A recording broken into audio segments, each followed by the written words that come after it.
ಒಂದು ಜಾಗದಿಂದ ಆ ಜಾಗಕ್ಕೆ ನನಗೆ ಪನಿಷ್ಮೆಂಟ್ ಟ್ರಾನ್ಸ್ಫರ್ ಆಗಿ, ಏನು ಪನಿಷ್ಮೆಂಟ್ ಅಂದರೆ ಹೋದ ಕಡೆಗಳಲ್ಲಿ ಯೇಸು ಸ್ವಾಮಿ ಕುರಿತಾಗಿ ಹೇಳಿಬಿಡುತ್ತೆ.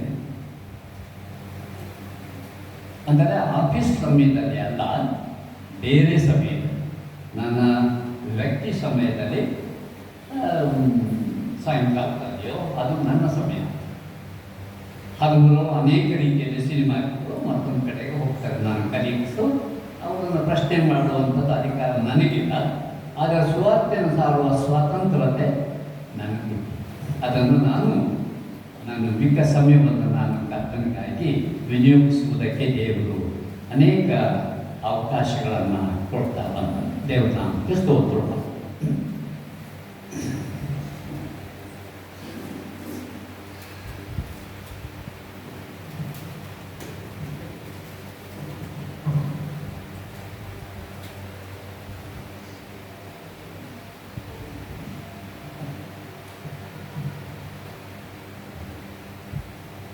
ನನಗೆ ದೊರಕಿರುವ ಈ ಸಮಯದಲ್ಲಿ ಸಂಕ್ಷಿಪ್ತವಾಗಿ ಕೆಲವು ಪ್ರಾಮುಖ್ಯವಾದಂಥ ಸಂಗತಿಗಳನ್ನು ನಾನು ತಿಳಿಸೋದಕ್ಕೆ ಇಷ್ಟಪಡ್ತೇನೆ.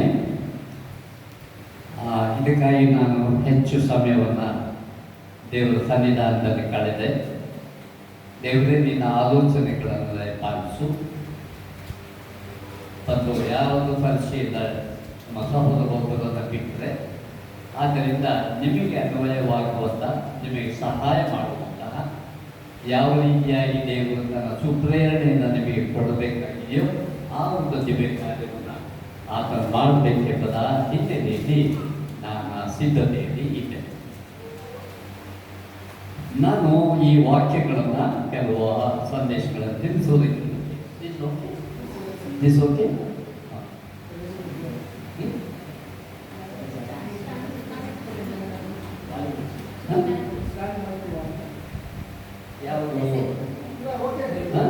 ಓಕೆ ಕೇಳ್ತಾರಲ್ಲ. ನನಗೂ ಸ್ವಲ್ಪ ನನ್ನ ಕ್ಯಾನ್ಸರ್ ರೋಗ ಅದಕ್ಕೆ ಸಂಬಂಧಪಟ್ಟಂಗೆ ಕೆಲವಾರು ಪೂರ್ವ ಸಿದ್ಧತೆಗಳಾದ್ದರಿಂದ ನನ್ನ ಮಾತಿನಲ್ಲೂ ಕೂಡ ಬರುತ್ತೆ, ನನ್ನ ಕಿವಿಯಲ್ಲಿಯೂ ಕೂಡ ಬರುತ್ತೆ ಉಂಟಾಗಿದೆ. ಆದರೆ ನನ್ನ ದೇವರನ್ನ ಸರಿ, ಅದನ್ನು ಮಾತ್ರ ನಾನು ಎಂದಿಗೂ ನಿಲ್ಲಿಸಿಲ್ಲ, ನಿಲ್ಲಿಸುವುದಿಲ್ಲ. ಎಷ್ಟೇ ಶಾರೀರಿಕ ಕೊರತೆ ಆದರೂ ದೇವರನ್ನು ಗಣಪಡಿಸುವಂಥದ್ದು ನನ್ನ ಪ್ರಥಮ ಕರ್ತವ್ಯ. ವಾಕ್ಯವನ್ನು ತಿಳಿಸುವುದಕ್ಕೆ ಮುಂಚೆ ಒಂದೆರಡು ಪ್ರಶ್ನೆಗಳನ್ನು ಕೇಳ್ತೇನೆ, ತಪ್ಪಾಗಿ ತಿಳಿಯಬೇಡಿ. ದೇಶದ ವಿವಿಧ ಭಾಗಗಳಲ್ಲಿ ನಾವು ನೋಡುವಾಗ ಅಲ್ಲಿ ಇಲ್ಲಿ ಬೇರೆ ನ್ಯೂಜಿಲೆಂಡ್ನಲ್ಲಿ ಆ ಜಾಗದಲ್ಲಿ ಬೇರೆ ಬೇರೆ ನೆನ್ನೆ ಮೊನ್ನೆ ಕೂಡ ಬಂದಂಥದ್ದು ಒಂದು ರಿವೈವಲ್, ಹೊಸದಾದಂತಹ ಒಂದು ಪರಿಚಯ ದೇಶಗಳನ್ನಾಗಿ ಬಹಳ ದೊಡ್ಡ ದೊಡ್ಡ ಸಭೆಗಳು ನೆರವೇರುತ್ತಾ ಇದೆ. ಆ ಒಂದು ಗಾಳಿ ಬೇರೆ ಬೇರೆ ಜಾಗಕ್ಕೂ ಒಂದೊಂದು ಕಡೆಯಿಂದಲೂ ಕೂಡ ಹರಡ್ತಾ ಬರ್ತಾ ಇದೆ. ಅದು ನಮ್ಮ ಭಾರತದಲ್ಲಿಯೂ ನಾವಿರುವಂಥ ಸ್ಥಳಗಳಲ್ಲಿ, ನಮ್ಮ ಮನೆಗಳಲ್ಲಿ ಆಗಬೇಕೆನ್ನುವಂಥದ್ದು ದೇವರ ಚಿತ್ತವಾಗಿದೆ.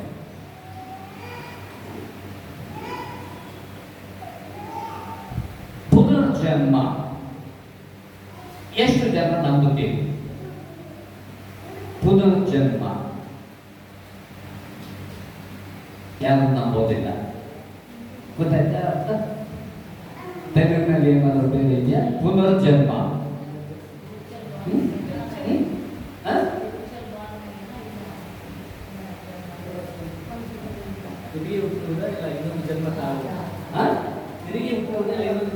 ಹೌದು ಅಲ್ಲ? ಅದರಲ್ಲಿ ನಮಗೆ ವಿಶ್ವಾಸ ಇಲ್ವೋ ಕ್ರೈಸ್ತರಿಗೆ?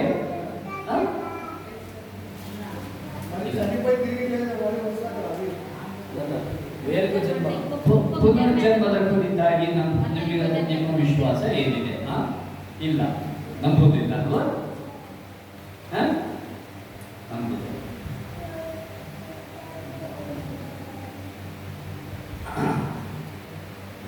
ಆದರೆ ಸತ್ಯವೇದ ಹೇಳುತ್ತದೆ ಪುನರ್ಜನ್ಮ ಇದೆ ಅಂತ.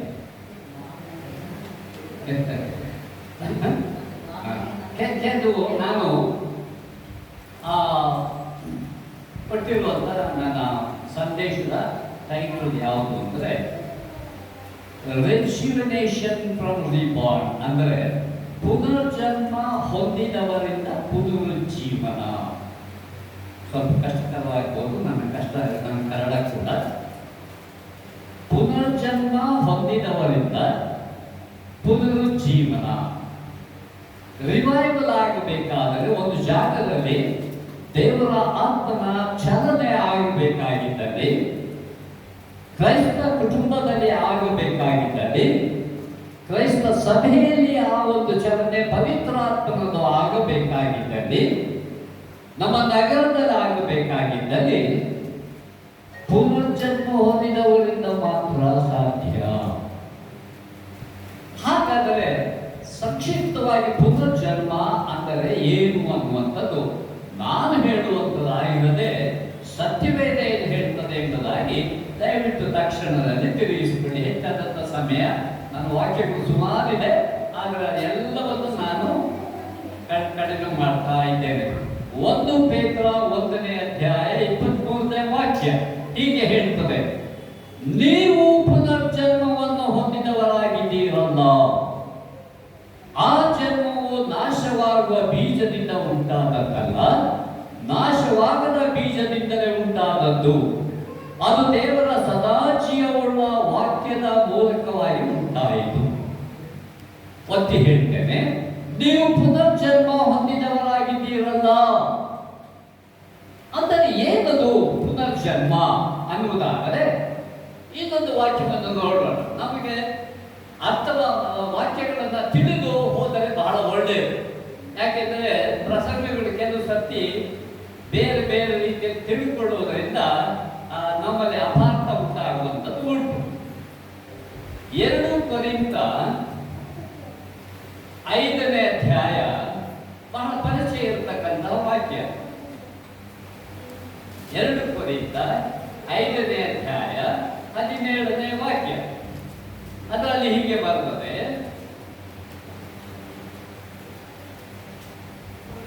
5:17.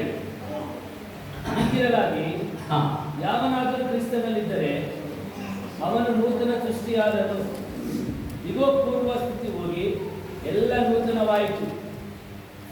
ಇದೇ ದೇವರಿಂದ ಉಂಟಾದದ್ದು. ಪುನರ್ಜನ್ಮ ಅಂದರೆ ಏನು ಅನ್ನುವುದಕ್ಕೆ ಇವರು ಅರ್ಥ ಕೊಡ್ತಾ ಇದೆ. ಪುನರ್ಜನ್ಮ ಅಂದರೆ ನಾವು ಹುಟ್ಟಿದ ಬೇರೆಯವರು ತಿಳಿದುಕೊಳ್ಳುವಂಥದ್ದು ಏನು ಅಂದರೆ, ಒಬ್ಬ ವ್ಯಕ್ತಿ ಜೀವಿಸ್ತಾನೆ, 30 ವರ್ಷ ಇರಬಹುದು, ಅಪಘಾತದಲ್ಲಿ ಸಾಯುವಂಥದ್ದು, ಅಥವಾ 80 ವರ್ಷ ಆಗಿ ಅನಂತರದಲ್ಲಿ ವೃದ್ಧಾಪ್ಯದಲ್ಲಿ ತೀರಿ ಹೋಗುವಂಥದ್ದು. ಅವರಲ್ಲಿ ಏನಿದೆ ಅಂತಂದರೆ, ಅವರು ಮಾಡಿರತಕ್ಕಂತಹ ಸತ್ಕ್ರಿಯೆಗಳ ಮೂಲಕವಾಗಿ ಅವರು ಏನೋ ಆಗಿ ಹುಟ್ಟುತ್ತಾರೆ.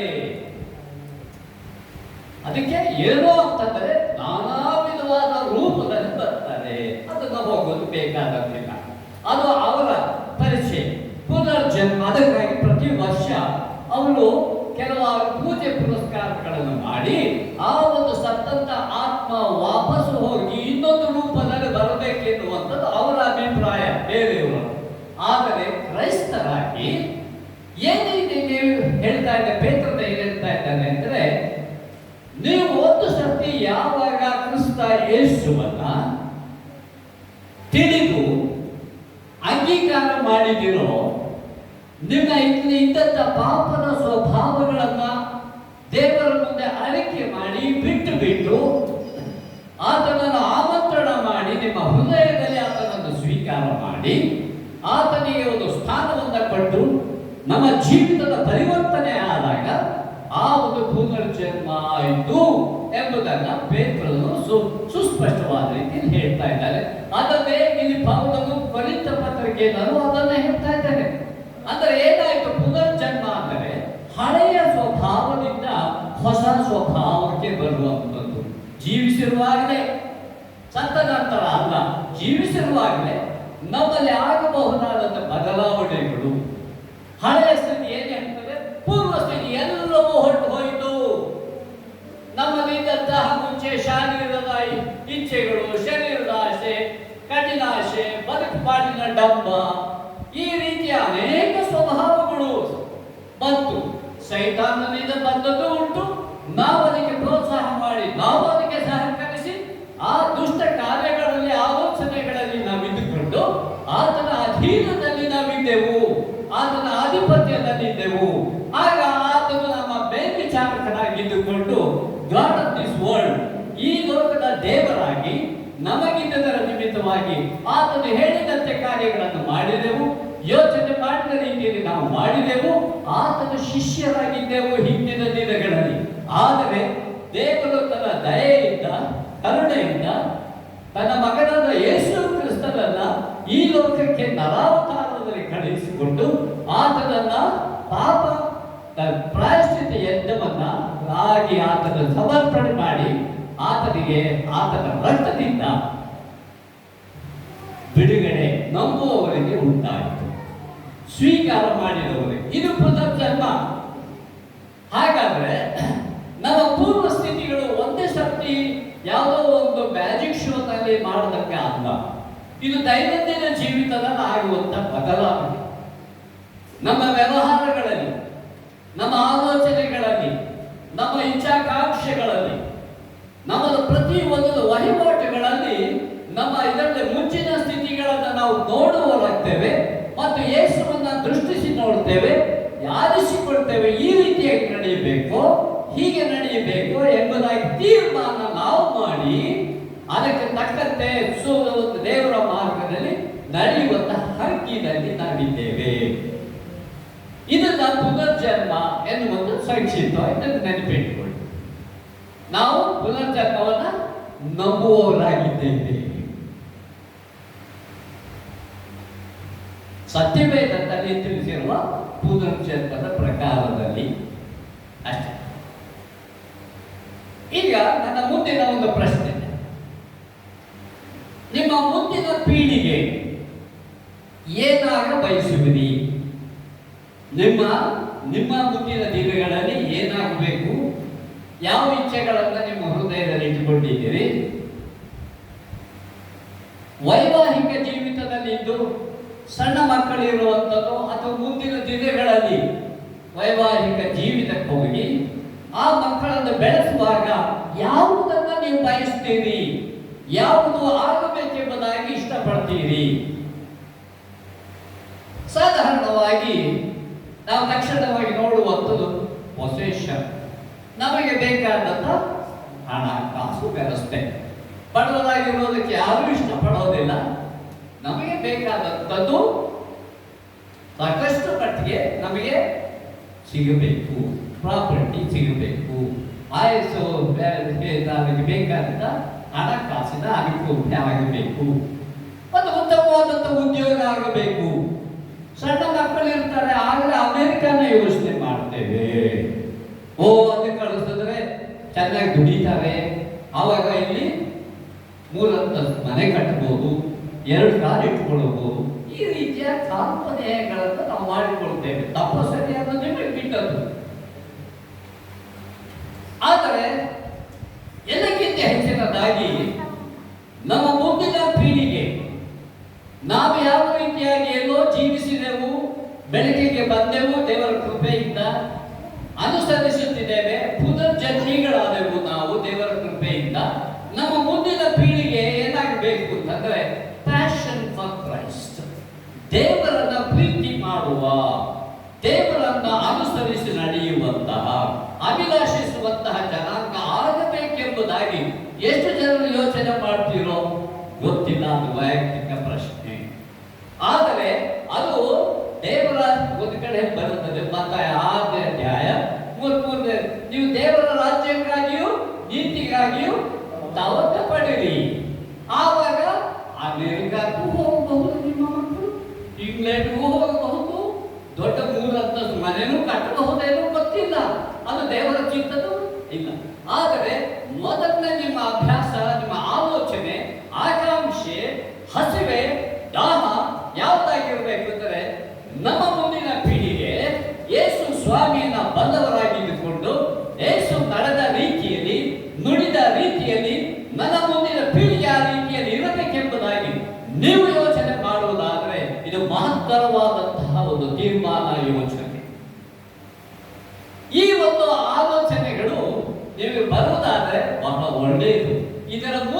ಆಗ ಏನಾಗ್ತದೆ ಅಂತಂದ್ರೆ ಪುನರುಜ್ಜೀವನ, ರಿವೈವಲ್ ಅಂತ ಏನು ಹೇಳಿದೆ ಅದು ಆಗಬೇಕಾದರೆ ಅದು ನಿಮ್ಮಲ್ಲಿಂದ ಪ್ರಾರಂಭ ಆಗಬೇಕು. ಪಾಸ್ಟರಿಂದ ಆಗುವಂಥದ್ದಲ್ಲ, ಪಾಸ್ಟರ್ ಮನೆಯಲ್ಲಿ ಆಗಬೇಕು, ನಿಮ್ಮ ಮನೆಗಳಲ್ಲಿಯೂ ಆಗಬೇಕು, ಸಭೆಗಳಲ್ಲಿ ಅದೇ ರೀತಿಯಾಗಿ ದೇವರ ಹತ್ರದಿಂದ ನಡೆಸಲ್ಪಡುವಂತಹ ಸಭೆ ಆಗಬೇಕು. ಆಗುವ ಜೀವನ, ಇದರಿಂದ ಉದ್ಭವ ಆಗುವಂತಹ ಕಾವು, ಆತ್ಮಿಕ ಕಾವು, ಬೆಳಕು, ಬೆಂಕಿ ಇದು ಬೇರೆ ಕಡೆಗೆ ಹರಡುವಂಥದ್ದಾಗಬೇಕು. ಇದು ಪುನರುಜ್ಜೀವನ ಹೊಂದಿದಂತಹ ವ್ಯಕ್ತಿಯಿಂದ ಮಾತ್ರ ಸಾಧ್ಯ ಆಗ್ತದೆ. ಆದರೆ ನಾವು ನೋಡಿಕೊಳ್ಳುವಂತ ವಾಕ್ಯ, ಆರಿಸಿರುವಂತ ವಾಕ್ಯ ಇಬ್ರಿಯ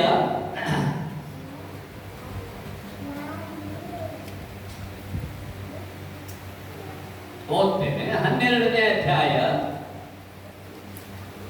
ಇಬ್ರಿಯ 12ನೇ ಅಧ್ಯಾಯ 1ನೇ ವಾಕ್ಯದಿಂದ 3ನೇ ವಾಕ್ಯದವರೆಗೆ ಓದ್ತೇನೆ. ಆದ ಕಾರಣ, ಇಬ್ರಿಯ 12:1-3, ಆದ ಕಾರಣ ಇಷ್ಟು ಮಂದಿ ಸಾಕ್ಷಿಯವರ ಮೇಘದೋಪಾದಿಯಲ್ಲಿ ನಮ್ಮ ಸುತ್ತಲೂ ಇರುವುದರಿಂದ ನಮಗೆ ಅಭ್ಯಂತರ ಮಾಡುವಂತ ಎಲ್ಲ ಭಾರವನ್ನು, ಹತ್ತಿಕೊಳ್ಳುವ ಪಾಪವನ್ನು ನಾವು ಸಹ ತೆಗೆದಿಟ್ಟು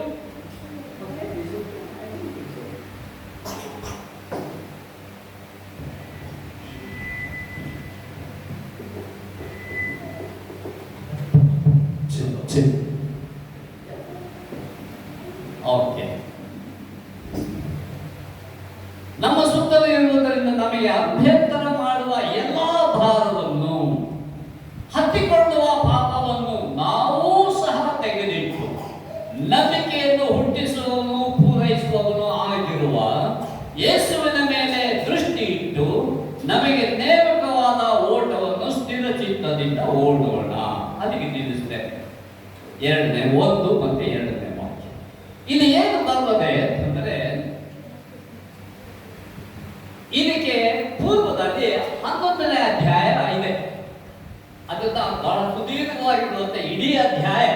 ಅದರಲ್ಲಿ ಏನಿದೆ ಅಂತಂದ್ರೆ, ದೇವರನ್ನ ಹಿಂಬಾಲನೆ ಮಾಡಿದಂತಹ ವ್ಯಕ್ತಿಗಳು ಅವರು ಯಾವ ರೀತಿಯಾಗಿ ತಮ್ಮ ಜೀವಿತವನ್ನ ನಡೆಸಿದರು, ದೇವರ ಸಾಕ್ಷಿಗಾಗಿ ನಿಂತರು, ಬಂದೆರಗಿದಂತಹ ಹಿಂಸೆಗಳು, ನಷ್ಟಗಳು, ಅವಮಾನಗಳು ಯಾವುದೇ ಆದರೂ ಕೂಡ ಹೆದರದೆ ತಮ್ಮ ಜೀವಿತವನ್ನು ಮುಡುಪಾಗಿಟ್ಟು ದೇವರ ಸಾಕ್ಷಿಗಳಾಗಿ ನಿಂತು ತಮ್ಮ ರಕ್ತ ಸಾಕ್ಷಿಗಳಾಗಿ ಮರಣ ಹೊಂದಿದಂಥದ್ದು ಇಡೀ ಅಧ್ಯಾಯದಲ್ಲಿ 11ನೇ ಅಧ್ಯಾಯದಲ್ಲಿ ಬರೆಯಲ್ಪಟ್ಟವೆ.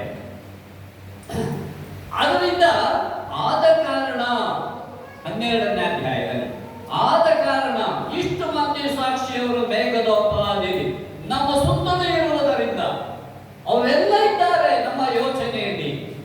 ನಾವು ಕೇವಲ ನಮ್ಮದಾಗಿ ಯೋಚನೆ ಮಾಡುವಂಥದ್ದಲ್ಲ, ದೇವರ ರಾಜ್ಯದ ಕುರಿತಾಗಿ ಚಿಂತನೆ ಮಾಡುವಾಗ ನಮಗೆ ತಕ್ಷಣ ಆಗುವಂಥದ್ದು ದೇವರ ರಾಜ್ಯ ತಿನ್ನುವಂಥದ್ದು, ಕುಡಿಯುವಂಥದ್ದು ದೇವರ ರಾಜ್ಯ ಅಲ್ಲ. ದೇವರ ರಾಜ್ಯ ಅಂದರೆ ದೇವರ ಸ್ಥಿರವಾಗಿರುವಂತಹ ತನ್ನ ರಾಜ್ಯಭಾರವನ್ನು ಮಾಡುವಂತಹ ಸ್ಥಳ, ಅದು ದೇವರ ರಾಜ್ಯ. ಈ ಒಂದು ರಾಜ್ಯಕ್ಕಾಗಿ ಹಿಂದೆ ತ್ಯಾಗ ಮಾಡಿದಂಥ ವ್ಯಕ್ತಿಗಳನ್ನ ನಾವು ನಮ್ಮ ನೆನಪಿನಲ್ಲಿ ಆಗಾಗ ನೆನಪು ಮಾಡಿಕೊಳ್ಳಬೇಕು. ಬಳ್ಳಾರಿಯಲ್ಲೇ ಆಗಲಿ ಮತ್ತೊಂದು ಕಡೆಯಲ್ಲಿ ಸೇವಕರು ಬಂದು ರಕ್ತ ಸಾಕ್ಷಿಗಳಾಗಿದ್ದು ಸುವಾರ್ತೆಗಳನ್ನು ಸಾರಿ ವಿರೋಧತೆಗಳನ್ನು ಎದುರಿಸಿ ಅವರು ಹೋದಂಥವರ ಅದರ ನಿಮಿತ್ತವಾಗಿ ದಿನದಲ್ಲಿ ಹಲವಾರು ಸಭೆಗಳು ಈ ಜಾಗದಲ್ಲಿ ಸ್ಥಾಪನೆ ಆಗಿದೆ. ಇದು ಮನುಷ್ಯನ ಬಲದಿಂದಲ್ಲ, ಪ್ರಯತ್ನ ಮಾಡಿರಬಹುದು. ಆದರೆ ಪ್ರಾಮುಖ್ಯವಾಗಿ ಬಿತ್ತಲ್ಪಟ್ಟಂತ ವಾಕ್ಯ ಅದು ಅತಿಶಯ, ಅದು ಒಂದು ದಿನದಲ್ಲಿ ಪ್ರತಿಫಲವನ್ನು ಕಂಡಿತು. ಹಾಗೆ ಪ್ರತಿಯೊಂದೊಂದು ಜಾಗಗಳಲ್ಲಿ ಆ ಕಡೆ ಮೇಘಾಲಯ ಇರಬಹುದು, ಅರುಣಾಚಲ ಪ್ರದೇಶ, ಉತ್ತರ ಭಾರತದಲ್ಲಿ ಹೋದರೆ 80% ಕ್ರೈಸ್ತರಿದ್ದಾರೆ, 90% ಇದ್ದಾರೆ.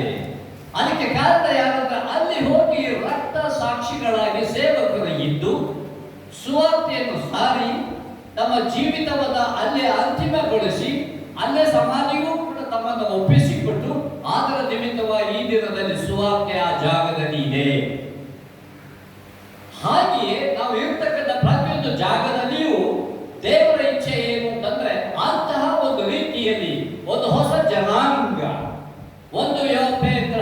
ಪೇತ್ರ 2:9 ಹೊಸ ಜನಾಂಗ, ನೀವು ಸಾಧಾರಣಗಳಲ್ಲ, ನೀವು ಸಾಧಾರಣವಾದಂಥ ವ್ಯಕ್ತಿಗಳಾಗಿ ಅಲ್ಲ, ದೇವರಿದ್ದಂತೆ ಬೇರೆಯವರಿಗಿದ್ದಂತೆ ನಮಗೂ ಕೂಡ ಅಂಗಾಂಗಗಳಿದೆ. ಆದರೆ ಅವರಿಗೂ ನಮಗೂ ಇರುವಂಥ ವ್ಯತ್ಯಾಸ, ನೀವು ದೇವರ ಸ್ವರ್ಗೀಯ ಜನಾಂಗ, ರಾಯಲ್ ಪ್ರೀಸ್ಟ್ಹುಡ್, ರಾಜವಂಶಸ್ಥರು ಅಂತ ಬರ್ತದೆ. ಅಂದರೆ ದೇವರು ಯಾಕೆ ಈ ಪದವಿಗಳನ್ನು ಕೊಟ್ಟಿದ್ದಾರೆ ಎಂದರೆ ಬರೀ ಸಂತೋಷ ಪಡುವುದಕ್ಕಾಗಿ ಅಲ್ಲ, ಐಶ್ವರ್ಯವಂತರಾಗುವುದಕ್ಕಾಗಿ ಅಲ್ಲ, ಸ್ಥಾನಮಾನಗಳನ್ನು ಹೊಂದುವುದಕ್ಕಾಗಿ ಮಾತ್ರವೇ ಅಲ್ಲ, ನೀವು ಆ ರೀತಿಯಲ್ಲಿ 11ನೇ ಅಧ್ಯಾಯದಲ್ಲಿ ಇರತಕ್ಕಂಥ ರಕ್ತ ಸಾಕ್ಷಿಗಳನ್ನು ನೆನಪು ಮಾಡಿಕೊಂಡ್ರಿ. ಆಗ ನಮ್ಮ ಹೃದಯದಲ್ಲಿ ಬರುವಂಥದ್ದು ಭಯ ಅಲ್ಲ, ಒಂದು ಭಾರ. ಅಯ್ಯೋ ದೇವರೇ, ಸುವಾರ್ತೆಯನ್ನು ಕೇಳದೆ ಹೋದರೆ ಅವನು ಎಲ್ಲಿಗೆ ನಿತ್ಯ ಜೀವನ ಪಡ್ಕೊಳ್ಳುವುದು ಎಲ್ಲಿ? ನಾವು ದೇವರ ಕೃಪೆಯಿಂದ ಹೊಂದಿದ್ದೇವೆ, ಪುನರ್ಜನ್ಮವನ್ನು ಕೂಡ ಅನುಭವಿಸಿದ್ದೇವೆ, ಅನುಭವಿಸುತ್ತಾ ಇದ್ದೇವೆ. ಆದರೆ ಮಿಕ್ಕವರು ಎಲ್ಲಿ? ದೇವರು ಕೇಳುವ ಪ್ರಶ್ನೆ, ಎಲ್ಲಿ? ನಿನ್ನ ಸಹೋದರರು ಸಹೋದರಿ ಎಲ್ಲಿ? ನಿನ್ನ ಪಕ್ಕದ ಮನೆಯವರು ಎಲ್ಲಿ? ನಿನ್ನ ರಸ್ತೆಯಲ್ಲಿ ಇರತಕ್ಕಂಥವರು ಎಲ್ಲಿ? ನಿಮ್ಮ ಸ್ನೇಹಿತರು ಎಲ್ಲಿ ಎನ್ನುವಂತ ಪ್ರಶ್ನೆ ದೇವರು ನಿಮ್ಮನ್ನ ಕೇಳುವ ಸಂದರ್ಭದಲ್ಲಿ ನಮ್ಮ ಕಿವಿಗಳು ಅವುಗಳನ್ನು ತೆರೆದಿಟ್ಟು ಸದಾ ಸಿದ್ಧವಾಗಿದ್ದರೆ ದೇವರು ಸದಾವಕಾಶಗಳನ್ನು ಕೊಡುವ ಆತನಾಗಿದ್ದಾನೆ. ಹಲ್ಲೆಲೂಯಾ.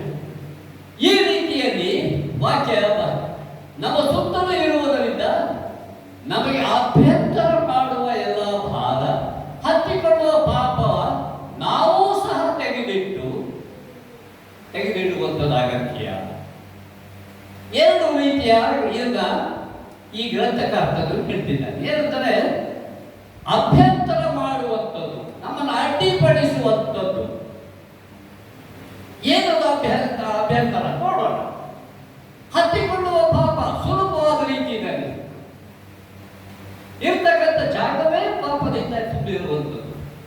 ಈ ಒಂದು ಮಧ್ಯದಲ್ಲಿ ದೇವರು ನನ್ನನ್ನು ನಿಮ್ಮನ್ನು ಇಟ್ಟಿದ್ದಾನೆ. ಆದರೂ ಅವುಗಳಿಗೆ ಸೋಂಕಾದ ಅದರ ದುರ್ವಾಸನೆಯೂ ಕೂಡ ನಿಮಗೆ ಹತ್ತಬಾರದು ಎಂಬುದಾಗಿ ದೇವರು ಉದ್ದೇಶಿಸುತ್ತಾರೆ. ಅಂದರೆ ಅಂತಹ ಒಂದು ಪರಿಶುದ್ಧ ಜೀವಿತವನ್ನ ನಾವು ನಡೆಸುವಂತಹ ಒಂದು ದೊಡ್ಡ ಜವಾಬ್ದಾರಿಯನ್ನ ದೇವರು ನಾವು ಕೊಡುವುದು ಮಾತ್ರವೇ ಅಲ್ಲ, ಸಹಾಯಕನಾದಂತಹ ಪರಿಶುದ್ಧಾತ್ಮನನ್ನ ನಿಮ್ಮ ಒಳಗಡೆ ಇರುವಂತೆ, ನಿಮ್ಮ ಜೊತೆಯಲ್ಲಿ ಇರುವಂತೆ ಅನುಗ್ರಹ ಮಾಡಿದ್ದಾರೆ. ಆದ್ದರಿಂದ ನಾವು ನಡೆಯುವಂತ ಸುಲಭವಲ್ಲ, ಆದರೆ ಕಷ್ಟವೂ ಅಲ್ಲ, ಸಹಾಯವನ್ನು ಪಡೆಯುವಂತ ಭಾಗ ನಮ್ಮದಾಗಿದೆ. ಇಲ್ಲಿ ಏನ್ ಹೇಳ್ತಾರೆ ಅಂತಂದ್ರೆ, ಅಭ್ಯಂತರ ಮಾಡುವ ಎಲ್ಲಾ ಭಾಗ. ಹಿಂದೆ ನಾನು ಬಹಳ ಸಣ್ಣವನಾಗಿದ್ದೆ. ನನ್ನ ಅಣ್ಣ ತೀರು ಹೋಗಿದ್ದಾರೆ. ನನಗಿಂತ ಒಂದು 4 ವರ್ಷ ದೊಡ್ಡವರು. ಅವ್ರು ಒಂದು ಸ್ವಲ್ಪ ರೈಲ್ವೆ ಸ್ಟೇಷನ್ಗೆ ಕರ್ಕೊಂಡು ಹೋದ್ರು. ಎಲ್ಲ ಪ್ರಯಾಣ ಮಾಡಬೇಕಾಗಿತ್ತು. ಇದು ಹೋದ ಏನ್ ಬೋರ್ಡ್ ಬರೆದಿದ್ದಾರೆ ಆತ ಯಾವಾಗಲೂ ನನ್ನನ್ನು ನನಗೆ ಕೇಳ್ತಾ ಇದ್ದ ಪ್ರಶ್ನೆಗಳನ್ನ, ಏನ್ ಬರ್ತದೆ ಅಂತ. ಆವಾಗ ನಾನು ಓದ್ದೆ. ವರ್ಷಗಳು ದಾಟಿವೆ, 60-70 ವರ್ಷ ದಾಟಿದೆ. ಆದರೆ ಅದು ನನ್ನ ತಲೆಯಲ್ಲಿ ಈಗಲೂ ಇದೆ. ಏನು ಅಂತಂದರೆ, less luggage, more comfort, makes travel A pleasure. ವಾಹ್, ಏನದ? ಲೆಸ್ ಲಗೇಜ್ ತಗೊಂಡೋಗುವಂತ ಇಷ್ಟು ಹೊತ್ಕೊಂಡು ಹೋಗೋದಾದ್ರೆ ನಿಮ್ಮ ಏನಾಗ್ತದೆ? ಲಗೇಜ್ ಬಗ್ಗೆನೇ ಚಿಂತೆ ಆಗ್ತದೆ. ಎಷ್ಟು ಅವಶ್ಯವೋ ಅಷ್ಟನ್ನ ನೀವು ತೆಗೆದುಕೊಂಡ್ರೆ ಒಳ್ಳೆಯದು. Less luggage, more comfort. ನಿಮಗೂ ಅಷ್ಟೇ, ಪಕ್ಕದಲ್ಲಿ ಕೂತಿರೋರ್ಗೂ ಕೂಡ ಒಳ್ಳೆಯದೇ ಆಗ್ತದೆ. ಇಲ್ಲೆಲ್ಲ ಸೀಟ್ ಮೇಲೆಲ್ಲ ನಿಮ್ಮ ವಸ್ತುಗಳೇ ತುಂಬಿರ್ತದೆ. ಆದ್ದರಿಂದ ಅವಶ್ಯವಾದಂತಹ ರೀತಿಯಲ್ಲಿ ನಿಮ್ಮ ವಸ್ತುಗಳನ್ನು ತೆಗೆದುಕೊಳ್ಳಿ. ಆವಾಗ ಮೇಕ್ಸ್ ಟ್ರಾವೆಲ್ ಎ ಪ್ಲೆಜರ್. ಇಲ್ಲದೆ ಯಾಕಪ್ಪ ಪ್ರಯಾಣ ಮಾಡಬೇಕು? ಇಷ್ಟು ಸಾಮಾನು ಕೊಟ್ಬಿಟ್ಟಿದ್ದಾರೆ, ಅಕ್ಕಪಕ್ಕ ಮನೆಯವರು ಕೊಟ್ಬಿಟ್ಟಿದ್ದಾರೆ. ಅಂದರೆ ನಮ್ಮ ಆರ್ಥಿಕ ಜೀವಿತದಲ್ಲಿ ಈ ರೀತಿಯಾಗಿ ಅಭ್ಯಂತರ ಮಾಡುವಂಥದ್ದಿದೆ. ಒಬ್ಬ ಓಟದಲ್ಲಿರತಕ್ಕಂಥ ಒಬ್ಬ ವ್ಯಕ್ತಿಯನ್ನು ನೋಡೋಣ. ರನ್ನಿಂಗ್ ರೇಸ್ ನಲ್ಲಿ ಇರತಕ್ಕಂಥವ್ರು ಆತನು ಚೆಂದಾಗಿ ಸೂಟ್ ಹಾಕೊಂಡು ಟೈಪ್ ಕಟ್ಕೊಂಡು ಬರೋದಿಲ್ಲ. ನೋಡಿದ್ದೇವೆ ಅದನ್ನು. ಎಷ್ಟಿದೆ? ಎಷ್ಟು ಚಿಕ್ಕ ಚಡ್ಡಿಯೋ ಅಷ್ಟು ಚಿಕ್ಕದು, ಬನೀನು ಅಷ್ಟು ಟೈಟ್ ಆಗಿರ್ತದೆ. ಎಲ್ಲಿಯೋ ಗಾಡಿಯನ್ನು ನಿಲ್ಬಿಟ್ಟು ಅವನ್ನ ತಡೆ ನಿಂತದ ಅಂತ ಹೇಳಿ ಅದನ್ನೂ ಕೂಡ ನೋಡ್ತಾನೆ. ಹಿ ಸೋ ಕಾನ್ಶಿಯಸ್. ತನ್ನ ಉಡುಪಿನ ಮೇಲೆ ಆತನಿಗೆ ಗಮನ ಇದೆ. ಅಂದರೆ ಯಾವುದು ಜಾಸ್ತಿ ತೂಕ ಇರಬಾರದು. ಅದು ಅಂತ ಅವನಿಗೆ ಮಾನ ಮರ್ಯಾದೆಯನ್ನು ಮುಚ್ಚುವಂಥದ್ದಾಗಬೇಕು. ಆದರೆ ಅದು ಜಾಸ್ತಿ ತೂಕ ಇದ್ದು ಓಟದಲ್ಲಿ ಅಡ್ಡಿಯಾಗಬಾರದು. ನಮ್ಮ ಕ್ರಿಸ್ತಿಯ ಜೀವಿತದಲ್ಲಿ ಹಾಗೆಯೇ ಹೇಳ್ತಾರೆ. ಏನಂತಂದ್ರೆ ನಮಗೆ ಅಭ್ಯಂತರ ಮಾಡುವಂಥ ಸಂಗತಿಗಳನ್ನು ನಾವು ದಿನನಿತ್ಯ ನಾವು ಗಮನಿಸುವವರಾಗಬೇಕು. ಅವುಗಳನ್ನ ಮಾಡುವ ಎಲ್ಲ ಭಾರವನ್ನು ಹತ್ತಿಕೊಳ್ಳುವ ಪಾಪವನ್ನು ಅದನ್ನ ನಾವು ನಾವು ಸಹ ತೆಗೆದಿಡಬೇಕು. ಅದು ಬರ್ತದೆ, ಆದರೆ ಅದನ್ನು ನಾವು ತೆಗೆದಿಡುವಂಥದ್ದು ಆ ಜಾಗರೂಕತೆಯಿಂದ ಇರುವಂಥದ್ದು ಅಗತ್ಯ. ಓಕೆ,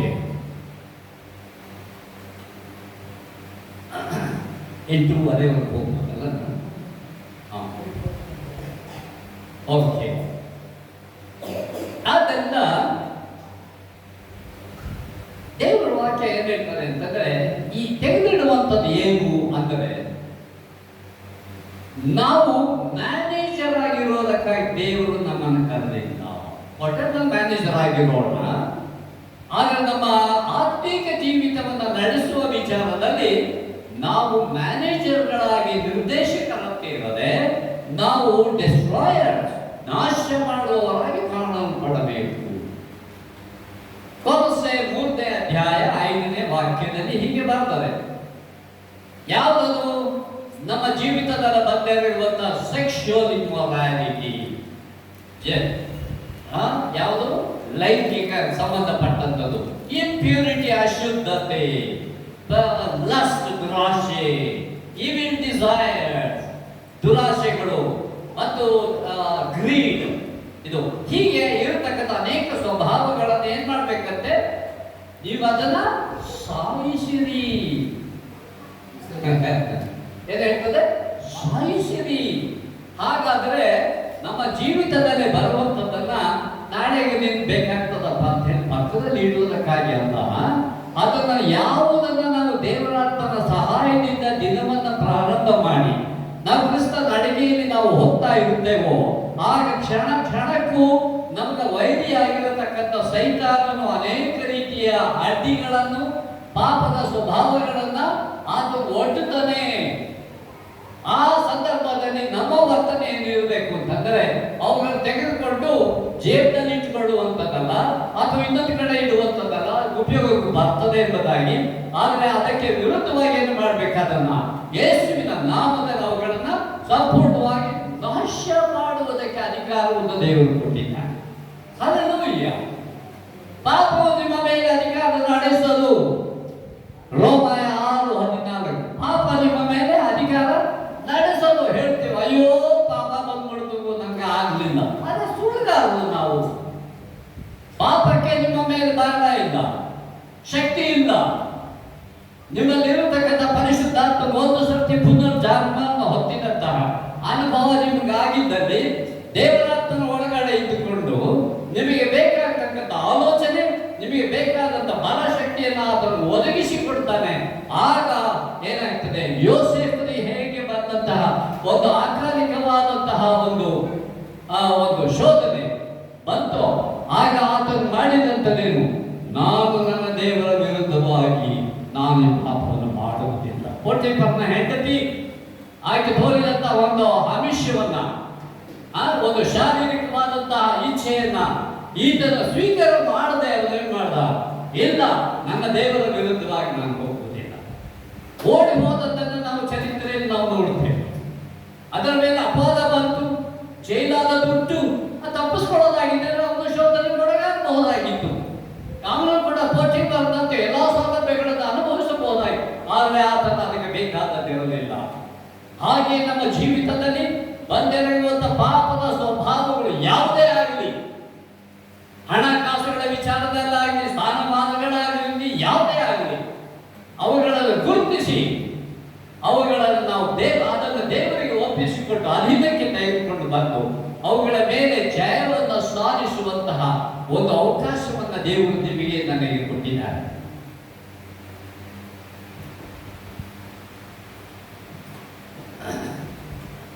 ಇನ್ನು ಒಂದು ಕಾರ್ಯ, ಅಡ್ಡಿಪಡಿಸುವಂತ ಇದು. ಏನು ಅಡ್ಡಿಪಡಿಸುವಂಥದ್ದು? ಈ ಪ್ರಾರ್ಥನೆ ಮಾಡುವಾಗಲೇ ಅನೇಕ ಯೋಚನೆಗಳು ಬರ್ತದೆ, ಬಹಳ ಇಂಪಾರ್ಟೆಂಟ್ ಯೋಚನೆಗಳು. ಅಲ್ಲೋಗ್ಬೇಕಾಗಿತ್ತು, ಇಲ್ಲೋಗ್ಬೇಕಾಗಿತ್ತು. ಅವರು ಯಾವಾಗ ಪ್ರಾರ್ಥನೆಗೆ ಕೂತಾಗ, ಪಾಸ್ಟರ್ ಯಾವ್ದಾದ್ರು ಉಪವಾಸ ಪ್ರಾರ್ಥನೆ ಆವತ್ತೇ ಇಲ್ಲದ ಅರ್ಜೆಂಟ್ ಕೆಲಸ ಬಿದ್ದುಬಿಡ್ತದೆ. ನಾವು ಅಂದ್ಬಿಟ್ಟಿದ್ವಿ ಏನೋ ಬಂತು ಆಯ್ತು, ಮತ್ತೆ ಯಾರು ಮಾಡಬೇಕು, ನಾನೇ ಮಾಡಬೇಕಲ್ಲ ಅಂತ. ಆದರೆ ಅದನ್ನು ಸೂಕ್ಷ್ಮವಾಗಿ ನೋಡುವಾಗ, ಪರಿಶುದ್ಧಾತ್ಮನ ನಡೆಸುವಿಕೆ ನಮ್ಮಲ್ಲಿ ಉಂಟಾಗುವಾಗ, ಇದು ದೇವರಿಂದ ಅನುಮತಿಸಿದ್ದೋ ಸೈತಾನನು ಬಲಾತ್ಕಾರವಾಗಿ ನಿಮಗೆ ಒಡ್ಡಿರುವಂಥದ್ದು ಯಾವುದು ಎಂಬುವಂಥದ್ದು ಪತ್ತೆ ಹಚ್ಚುವಂತ ಕಾರ್ಯ. ಒಂದು ಸಣ್ಣ ಕಾರ್ಯ ಅಂತ ನಾನು ಹೇಳ್ತಿದ್ದೆ, ನನ್ನ ಮಹಿಮೆಗಾಗಿ ಅಲ್ಲ. ನಾವೊಂದು ಉಪವಾಸದ ಪ್ರಾರ್ಥನೆಯನ್ನು ಮೈಸೂರಿನಲ್ಲಿ ಮಾಡಿದ್ದೇವೆ, ಘೋಷಣೆ ಮಾಡಿದ್ದೇವೆ. ಸಾಧಾರಣವಾಗಿ 200-300 ಜನ ಬರ್ತಾರೆ, ನಿರೀಕ್ಷೆ ಇತ್ತು. ಒಂದು ಹಾಲನ್ನು ತೆಗೆದುಕೊಂಡಿದ್ದೇವೆ. ಆದರೆ ಆ ದಿನ ಸಾಧಾರಣ 4 ಇರುವಂತ ಆನ್ಲೈನ್ ಪ್ರೇಯರ್ ಪ್ಲಸ್ ಫಾಸ್ಟಿಂಗ್. ಮಧ್ಯಾಹ್ನ 2 ಗಂಟೆಯಿಂದ ಮಳೆ ಜೋರಾಗಿ ಹೊಡಿತಾ ಇದೆ, ಜೋರಾಗಿ ಇದಾಗ್ತಾ ಇದೆ. ಆವಾಗ ನಮ್ಗೆ ಅನ್ನಿಸ್ತು, ಇವತ್ತು ಉಪವಾಸವೂ ಇಲ್ಲ, ಆನ್ಲೈನ್ ಪ್ರೇಯರ್ ಇಲ್ಲ. ಆಗ ಬೇರೆ ಯಾವ ರೀತಿ ತೀರ್ಮಾನ ಮಾಡ್ತಾರೆ ಅವರ ಲೆಕ್ಕ. ನನಗನಿಸಿದ್ದೇನು ಅಂದ್ರೆ, ಈ ಮಳೆ ಯಾವ ರೀತಿಯಲ್ಲಿ ನನ್ನನ್ನು ಅಡ್ಡಿಪಡಿಸಬಾರದು. ದೇವರ ಮಳೆ ನಿಲ್ಲಿಸುವಂಥದ್ದು ಒಂದು ಪ್ರಾರ್ಥನೆ, ಒಂದು ಮಳೆ ನಿಲ್ಲಿಸದಿದ್ದರೂ ನಾನು ಹೋಗ್ತೇನೆ ಎನ್ನುವಂಥದ್ದು ಮತ್ತೊಂದು ತೀರ್ಮಾನ. ನಾನು ನನ್ನ ಹೆಂಡತಿ ಇಬ್ಬರು ಕೂಡ ಇರತಕ್ಕಂತಹ ಒಂದು 2 ವೀಲರ್ ಅಲ್ಲಿ, ಸ್ಕೂಟರ್ನಲ್ಲಿ ಮಳೆಯಲ್ಲಿ ನೆಂದುಕೊಂಡು ನಾನಿರ್ತಕ್ಕಂಥ ಮನೆಯಿಂದ ಸುಮಾರು 3 ಕಿಲೋಮೀಟರ್ 4 ಕಿಲೋಮೀಟರ್ ದೂರದಲ್ಲಿ ಇರತಕ್ಕಂಥ ಸೆಂಟರ್ನಲ್ಲಿ ಮಳೆಯಲ್ಲಿ ನೆಂದುಕೊಂಡು ಹೋದವು. ಆ ದಿನ ನನಗೆ ಎಲ್ಲಿಲ್ಲದಂತಹ ರನ್ನಿಂಗ್ ಮೂರ್ನಾಲ್ಕು ಚೌಕಗಳನ್ನು ನಾನು ಒದ್ದೆ ಮಾಡಿದ್ದೇನೆ. ಅಷ್ಟು ಶೀತ, ಅದಕ್ಕೆ ಎಲ್ಲ ಸೇರ್ತೋ ನಾನು ತೀರ್ಮಾನ ಮಾಡಬೇಕು, ಶೀತನೂ ಆಗೋ ಹೊರಟು ಮಳೆಯಲ್ಲಿ ಬಂದ್ಬಿಡ್ತು, ಇನ್ಯಾಕೆ ಇಲ್ಲ. ನಾನು ಹೇಳಿದೆ, ದೇವರೇ ಇದು ಯಾವುದೇ ಕಾರಣಕ್ಕಾಗಿ ನಾನು ಹೋಗುವಂತ ಕಾರ್ಯ ಇದೆ, ಮೊದಲೇ ಘೋಷಣೆ ಮಾಡಿದ್ದೇವೆ, ಹಾಗೆ ಬೇಕು. ಅದಕ್ಕಾಗಿ ಅವರು ಮಾಡೋದಾದ್ರೆ ನಾನು ಹಠ ಮಾಡಬಲ್ಲೆ. ದೇವರ ವಿರುದ್ಧವಾಗಿ ಅಲ್ಲ, ಸೈತಾನದ ವಿರುದ್ಧವಾಗಿ ಮತ್ತು ವಾತಾವರಣದ ವಿರುದ್ಧವಾಗಿ ನಾವು ಪೈಪೋಟಿಯನ್ನು ಮಾಡುವುದಕ್ಕಿದೆ. ಆ ಒಂದು ರೀತಿಯಲ್ಲಿ ಮಳೆಯಲ್ಲಿ ನೆನ್ಕೊಂಡು ಹೋಗುವುದೇ ಒಬ್ಬರು ಕೂತಿದ್ರಲ್ಲಿ, ರೋಲಿಂಗ್ ಶಟರ್ ಕೂಡ ಅದೇ ಹಾಕ್ಬಿಟ್ಟಿತ್ತು.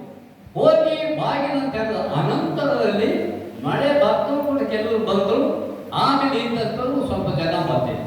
ಅದು ಸಂಖ್ಯೆ ಲೆಕ್ಕ ಅಲ್ಲ. ಯಾವ ರೀತಿಯಾಗಿ ನಿಮ್ಮ ಇರತಕ್ಕಂಥ ಜವಾಬ್ದಾರಿಕೆಯನ್ನ ಯಾವ ರೀತಿಯಾಗಿ ನೀವು ನಿರ್ವಹಿಸ್ತಾ ಇದ್ದೀರಿ, ಇದು ಬಹಳ ಪ್ರಾಮುಖ್ಯವಾದಂಥ ವಿಚಾರ. ಬೇರೆಯವರು ಬರ್ತಾರೆ, ನಾನು ಹೋಗ್ತೇನೆ, ಇದಲ್ಲ ನಾನು ಹೋಗ್ತೇನೆ, ಇದು ನನ್ನ ಕಾರ್ಯ, ನಾನು ಮಾಡ್ತೇನೆ. ಒಂದು ಕಡೆಯಲ್ಲಿ ಬರ್ತಾರೆ, ರಜಿಸ್ತದೆ ನನ್ನ ಹೀ ವಿಲ್ ಫ್ರೀ. ಯಾಕಪ್ಪ 4:7 ಹೇಳ್ತದೆ, ಸೈತಾನನ್ನ ಪ್ರೀತಿಸಿರಿ ಆಗ ಅವನು ಓಡಿ ಹೋಗ್ತಾನೆ. ಸೈತಾನನ್ನ ಎದುರಿಸಲಿ. ಯಾವ ರೀತಿ ಎದುರಿಸೋದು ಅಂತಂದ್ರೆ, ಈ ರೀತಿಯಾಗಿ ನೀವುಗಳನ್ನು ಅಡ್ಡಿ ತರ್ತೀಯ ನೀನು, ನಾನು ಹೋಗ್ತೀನಿ, ಮಾಡ್ತೀನಿ, ಇದು ದೇವರಿಗೆ ಮಹಿಮೆ ಬರುವಂತ ಕಾರ್ಯ, ನಾನು ಮಾಡ್ತೇನೆ ಎಂಬುದಾಗಿ. ಆರೋಗ್ಯ ಇಲ್ಲದಿರುವಂತ ದಿನಗಳಲ್ಲಿ ಉಪವಾಸದ ಪ್ರಾರ್ಥನೆಯನ್ನು ದೇವರಿಗೆ ಹೇಳಿರ್ತಾರೆ, ಪ್ರಾರ್ಥನೆ ಮಾಡು, ಉಪವಾಸದ ಪ್ರಾರ್ಥನೆ ಅಂತ.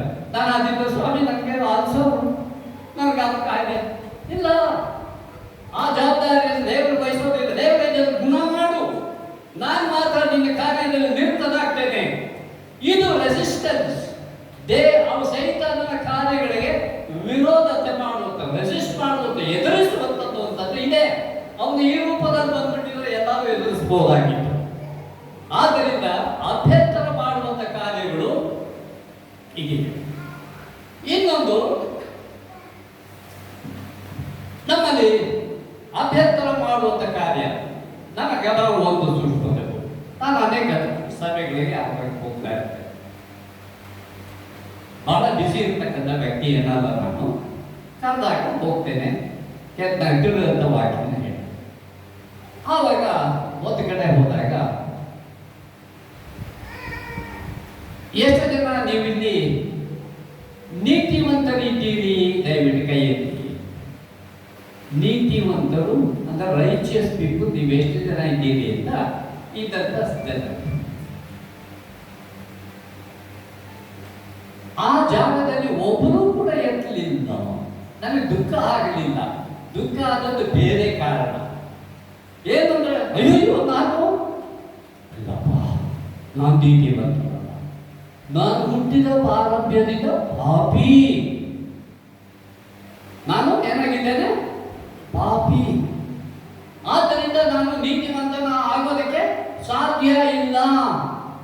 ಹಾಗೆ ಇರ್ತೇನೆ, ಹಾಗೆ ಜೀವಿಸ್ತೇನೆ, ಹಾಗೆ ನಾನು ಅನೀತಿವಂತರಾಗಿ. ಆದರೆ ದೇವರ ವಾಕ್ಯ ವಿರೋಧವಾದಂತಹ ವರ್ತನೆ ಇದು.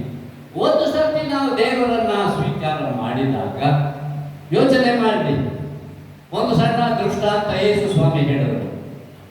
ಇಬ್ಬರು ಮಕ್ಕಳು, ಒಬ್ಬ ಹೋಗ್ಬಿದ್ದ, ವೇಶ್ಯರ ಸಂಗಡ ಜೀವನ ಮಾಡಿದ, ಪಾಲೆಲ್ಲ ತಗೊಂಡು ಎಲ್ಲ ಬೋಲ್ ಮಾಡಿಬಿಟ್ಟ. ಆದರೆ ಯಾವಾಗ ಅನ್ನಿಸ್ತು, ಅಯ್ಯೋ ನಾನು ನನ್ನ ತಂದೆ ವಿರುದ್ಧವಾಗಿ ನಾನು ಪಾಪ ಮಾಡಿಬಿಟ್ಟೆ. ಅವನು ಯಾವ ರೂಪದಲ್ಲಿತ್ತು ಗೊತ್ತಿಲ್ಲ. ಹಂದಿಗಳಿಗೆ ಹಾಕುವಂತ ಆಹಾರವನ್ನು ಅವನು ತಿಂತಾ ಇದ್ದ. ಯಾಕಂದ್ರೆ ಅಲ್ಲಿ ಬರಗಾಲ ಇತ್ತು ಆ ಜಾಗದಲ್ಲಿ, ಸತ್ಯವೇದದಲ್ಲಿ ಇರುವುದು ಇತ್ತು. ಆಗ ಮನಸ್ಸು ಬಂತು, ಅಯ್ಯೋ ನನ್ನ ತಂದೆ ಜೊತೆ ಆಡುಗಳು ಎಷ್ಟೋ ವಿಜೃಂಭಣೆಯಲ್ಲಿದ್ದಾರಲ್ಲ, ನಾನು ಯಾವಷ್ಟು ದುರವಸ್ಥೆಯಲ್ಲಿದ್ದೇನಲ್ಲ ಅಂತ ಹೇಳಿ ಮನಸ್ಸು ಮಾಡಿ ಅದನ್ನು ಹೆಜ್ಜೆ ಇಡುವುದಕ್ಕೆ ಪ್ರಾರಂಭ ಮಾಡಿದ. ಆದರೆ ಕಾಯ್ತಾ ಇದ್ದಂತ ತಂದೆ ಇದ್ದ. ತಂದೆ ಬಹಳ ದೂರದಿಂದ ನೋಡಿದ. ಇವನ ಆಕಾರ ನೋಡಿದ್ರೆ ಯಾರು ಗುರುತಿದ್ದಿದ್ರು ಗೊತ್ತಿಲ್ಲ. ನನಗೆ ಇವತ್ತು ಕೂಡ ನನಗೆ ಹೆಂಗಪ್ಪ ಅವನು ಗುರುತಿಡಲ್ಲ. ಆಗ ಇವನು ಓಡಿ ಹೋಗಲಿಲ್ಲ. ತಂದೆ ಇವನ ಹತ್ತಿರಕ್ಕೆ ಓಡಿ ಬಂದು ಅವನನ್ನ ತಪ್ಪಿಕೊಂಡು ಸ್ವೀಕಾರ ಮಾಡಿ ಆತನಿಗೆ ತಕ್ಷಣದಲ್ಲಿ ಬಂದಂತ ಆಡುಗಳಿಗೆ ಮಾಡ್ರಿ ಒಳ್ಳೆ ಒಂದು ಸರ್ತಿ ನಮ್ಮ ಪಾಪದಿಂದ ನಾವು ಮನವರಿಕೆ ಮಾಡಿದಾಗ, ದೇವರೇ ನನ್ನ ಪಾಪದಲ್ಲಿ ಹಿಂದೆನೋ ಜೀವಿಸಿದೆನೋ, ನನ್ನನ್ನು ನಿನ್ನ ಸ್ವರಕ್ತದಿಂದ ತೊಳೆದಿದ್ದಿ, ನನ್ನ ಹಳೆ ಪಾಪಗಳೆಲ್ಲವೂ ಕೂಡ ನೀನು ಕ್ಷಮಿಸಿದ್ದಿ, ಹೊಸ ಅಧ್ಯಾಯವನ್ನು ಪ್ರಾರಂಭ ಮಾಡಿದ್ದಿ ನನ್ನ ಜೀವಿತದಲ್ಲಿ. ಇನ್ನು ನಾನು ಪಾಪಿ ಅಲ್ಲ, ನೀತಿವಂತ. ಹಲ್ಲೆಲೂಯಾ. ವಿಶ್ವಾನಂದ ಹೇಳುವಂತ ಸುವಾರ್ತೆ ಅಲ್ಲ ಇದು, ಸತ್ಯವೇದ ಹೇಳುತ್ತದೆ. ಅಲ್ಲಿದ್ದ ವಾರ್ತೆಗೆ ನಾವು ಅಡ್ಡಿಪಡಿಸುವಂಥದ್ದು ಯಾವುದು ಗೊತ್ತಾ? ನಮ್ಮ ಜೀವಿತದಲ್ಲಿ ನಾನು ಪಾಪಿ, ದೇವರ ಪ್ರಾರ್ಥನೆ ದೇವರು ಹೇಳ್ತಾರೆ, ನೀನು ಪಾಪಿ ಆಗಿದ್ದಾರೆ. ಕೇಶ 55ನೇ ಅಧ್ಯಾಯದಲ್ಲಿ, ಅಯ್ಯೋ ಅವೇ ನನ್ನನ್ನು ದೂರ ಮಾಡ್ತಾ ಇದೆ. ಯಾವುದು? ನಿಮ್ಮ ಪಾಪಗಳೇ ನಿಮ್ಮನ್ನ ನನ್ನಿಂದ ದೂರ ಮಾಡ್ತಾ ಇದೆ. ನಿಮ್ಮ ಬೇಡಿಕೆ ಇಲ್ಲ. ಯಾಕೆ ಗೊತ್ತಾ? ಯಾವಾಗ ಹೋಗುವಾಗ ನಾನು ಪಾಪಿ ಅದು ಪಾಪ ಮಾಡಿದಾಗ ಪಾಪ ಅಂತ ಹೇಳೋಣ, ತಪ್ಪಾದಂತ ಬೋಧನೆ ಇಲ್ಲ. ನಮಗೆ ಪೂರ್ವದಿಂದ ಇದ್ದಂತಹ ದುಸ್ವಭಾವಗಳು, ಪಾಪದ ಸ್ವಭಾವಗಳನ್ನು ದೇವರು ಕ್ರಿಸ್ತ ಯೇಸುವಿನ ರಕ್ತದಿಂದ ತೊಳೆದು ನಿರ್ಮಲ ಮಾಡಿ ಶುಭ್ರ ವಸ್ತ್ರವನ್ನು ಹೊದಿಸಿ ನಿಲುವಂಗಿಯನ್ನು ತೊಡಿಸಿ ನಮ್ಮನ್ನು ನೀತಿವಂತರು ಎಂಬುದಾಗಿ ಕರೆದದ್ದು ದಾರುವಾದದ್ದು ದೇವರು. ಆದ್ದರಿಂದ ದೇವರ ಹತ್ತಿರಕ್ಕೆ ಹೋಗುವಾಗ ನಾವು ದೀನತೆಯಿಂದಲೂ ಭರವಸೆಯಿಂದಲೂ ವಿಶ್ವಾಸದಿಂದಲೂ ಹೋಗೋಣ. ಒಂದು ಕಡೆ ವಾಕ್ಯ ಬರುತ್ತದೆ, ಯಾರು? The prayer of the righteous, ನೀತಿವಂತನ ಪ್ರಾರ್ಥನೆ ಅತ್ಯಾಸಕ್ತಿಯುಳ್ಳದ್ದು, ಬಲವಾದದ್ದು, ರೋಗಿಯನ್ನ ರಕ್ಷಿಸುತ್ತದೆ. ನೀತಿವಂತನ ಪ್ರಾರ್ಥನೆ. ನಾನು ನೀವು ಆ ಜೀವಿತ ಅದಕ್ಕಾಗಿ ಹುಡುಕಿಕೊಂಡು ಹೋಗುವುದು ಬೇಕಾದದಿಲ್ಲ. ಯಾರೋ ಆ ರೀತಿ ಪದವಿಗೆ ಬಂದಿದ್ದೀರೋ ದೇವರು ಹೇಳ್ತಾರೆ, ನೀವು ಮಾಡುವ ಪ್ರಾರ್ಥನೆ ನಾನು ಕೇಳ್ತೇನೆ. ಅಸ್ವಸ್ಥತೆಯಲ್ಲಿದ್ದಾರೋ ನಾನು ವಾಸಿ ಮಾಡ್ತೇನೆ. ನೀವು ಮಾಡೋದು ಮುಖ್ಯ. ಅಷ್ಟದಿದ್ದಾರೆ, ಹೌದು, ಅವರನ್ನು ಉಪಯೋಗ ಮಾಡಿಕೊಳ್ಳೋಣ. ಆದರೆ ನಾವು ನೀತಿವಂತರು ಎಂಬುದಾಗಿ ದೇವರು, ಇದು ನಮ್ಮ ಜೀವಿತದಲ್ಲಿ ಇರತಕ್ಕಂಥ ದೊಡ್ಡದಾದಂತ ಅಡ್ಡಿ. ಪದೇ ಪದೇ ನಾವು ದೇವರ ಆಲಯಕ್ಕೆ ಹೋದಾಗ ನಾನು ಪಾಪಿ. ಕೆಲವು ಸತಿ ವಾರ ಹೇಳ್ತಾರೆ. ನಾನು ಯಾವ್ದು ಗೊತ್ತಾ, ಕೀರ್ತನೆ 51ರಲ್ಲಿ ಆ ದಾವೀದನು ಮಾಡಿ ಯಾವತ್ತೂ ಕೂಡ ತನ್ನ ಪಾಪದ ಮುಂದೆ ಕೂಗಿದೆ ಇಷ್ಟವಾದದ್ದು. ದೇವರೇ ನಾನು ಪಾಪಿ. ಅರೆ ದೇವ್ರು ಹೇಳ್ತಾರೆ, ನಿನ್ನ ಪಾಪವನ್ನು ನಾನು ಹೊತ್ಕೊಂಡೆ ಅಪ್ಪ, ಯೇಸು ಸ್ವಾಮಿಗೆ ಕೊಟ್ಬಿಟ್ಟೆ ನಾನು. ನೀವೀಗ ಶುಭ್ರ ವಸ್ತ್ರ, ಬಿಳಿ ವಸ್ತ್ರವನ್ನು ಹೊಸಿದ್ದೇನೆ ನಾನು. ಆದ್ದರಿಂದ ನೀವು ಇನ್ನು ಮುಂದೆ ನೀವು ತಿಳಿದು ಪಾಪ ಮಾಡಿಯೂ ನೀತಿವಂತ ಅಂತ ಹೇಳೋದು ಬೇಡ. ನೀವು ಆಗ ನೀತಿವಂತರನ್ನು ಹೊದಿಸಿರುವುದರಿಂದ ದೇವರ ಮುಂದೆ ಕೃತಜ್ಞತೆಯಿಂದ ಬರಬೇಕು. ಇದು ತಮಗಿರುವಂತ ಅಡ್ಡಿಪಡಿಸುವಂತ ಪ್ರಾರ್ಥನೆ, ಅಡ್ಡಿಪಡಿಸುವಂತ ಅಭ್ಯಂತರ ಮಾಡುವಂಥದ್ದು ಅಡ್ಡಿಗಳು ಇದೆ. ನಾವು ಯಾವಾಗ ನೋಡಿ ದೇವರ ಸಹಾಯ ಇದೆ ಅಂತ ಹೇಳಿದ್ರು ಕೂಡ ಹಾಡೋದು ಬಹಳ ಚೆನ್ನಾಗಿದೆ. ದೇವರ ಏನು ಗುಡಾರಕ್ಕೂ ಕೇಳು ನಮ್ಮ ಗುಡಾರಕ್ಕೂ ಬರುವುದಿಲ್ಲ. ಯಾಕೆ ಅಂತಂದ್ರೆ ನೀವು ದೇವರಿಗೆ ಸಾಧ್ಯ ಆದರೂ ಕೂಡ ಕೆಲವು ಬರ್ತದೆ, ಬೇರೆಯವ್ರಿಗೆ ಬಂದ ಹಾಗೆ ಬರ್ತದೆ. ಆದರೆ ದೇವರು ನಮ್ಮನ್ನು ಕಾಪಾಡುವ ದೇವರಾಗಿದ್ದಾನೆ. ನೀತಿವಂತರಾಗಿದ್ದೇವ. ಈ ಒಂದು ರೀತಿಯ ಅನುಭವ ಕೀರ್ತನೆ ನೋಡಿ, ಇಬ್ರಿಯ 10ನೇ ಅಧ್ಯಾಯ 2ನೇ ವಾಕ್ಯ. ಕೆಲವರು ಯಾವಾಗಲೂ ಕೂಡ ಪಾಪಿಗಳ ಬಗ್ಗೆ ಹೇಳ್ತಾರಲ್ಲ, ಅದು 10:2. ಯಾಕಂದರೆ ದೇವಾರಾಧನೆ ಮಾಡುವವರು ಒಂದೇ ಸಾರಿ ಶುದ್ಧೀಕರಿಸಲ್ಪಟ್ಟ ಮೇಲೆ ಅವರಿಗೆ ಪಾಪ ಉಂಟು ಎಂದು ಅವರ ಮನಸ್ಸು ಇನ್ನೂ ಸಾಕ್ಷಿ ಕೊಡುವುದು ಹೇಗೆ?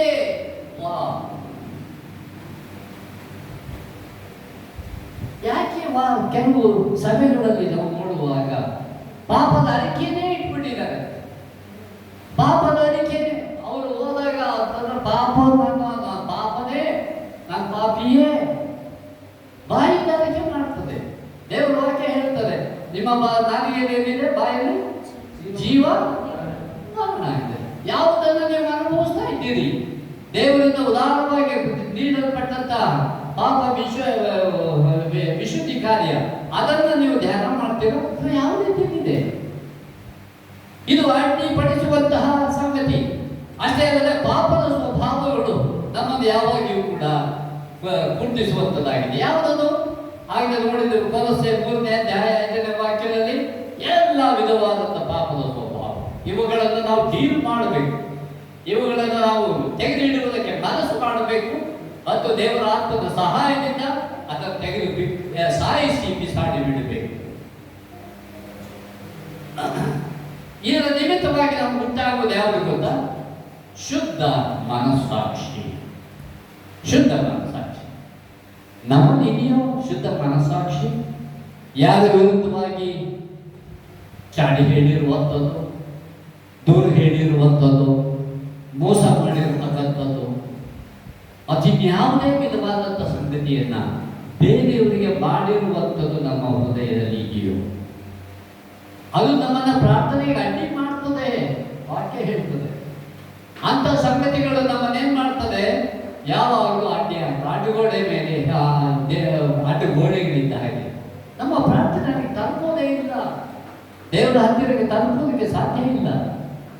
ಯಾಕೆಂತಂದ್ರೆ ಅಡ್ಡಿ ಆಗ್ತದೆ. ನನ್ನ ಮನಸ್ಸು ಶುದ್ಧವಾಗಿಲ್ಲ.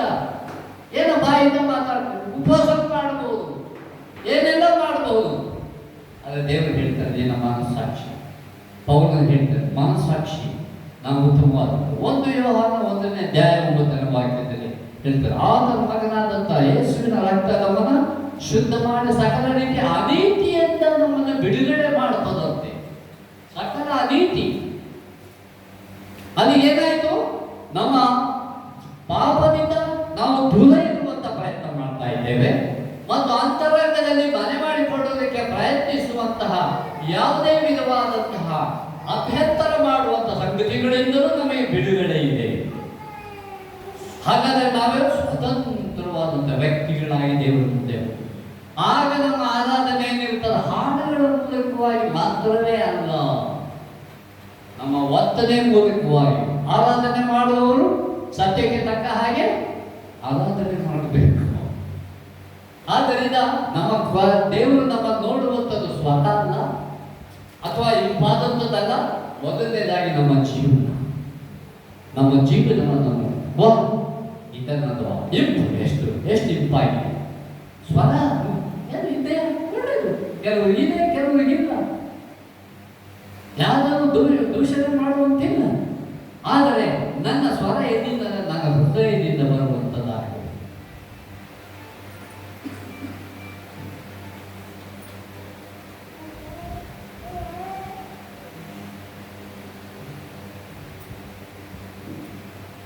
ಕೊನೆಯದಾಗಿ ಕೆಲವು ಸಂಗತಿಗಳನ್ನು ಹೇಳಿಬಿಟ್ಟು, ಪುನರ್ಜನ್ಮ ಜೀವಿತದಲ್ಲಿ ಉತ್ತಮ ದಾರಿ ತೋರಿಸ್ತದೆ. ನಮ್ಮ ಜೀವಿತದಲ್ಲಿ ಇರುವಾಗ ಕೆಲವು ಹೆಜ್ಜೆಗಳನ್ನು ನಾವು ನೋಡುವಾಗ ಹೀಗೆ ಸೊ ಏನಾಗ್ತದೆ, watches thoughts as they become words.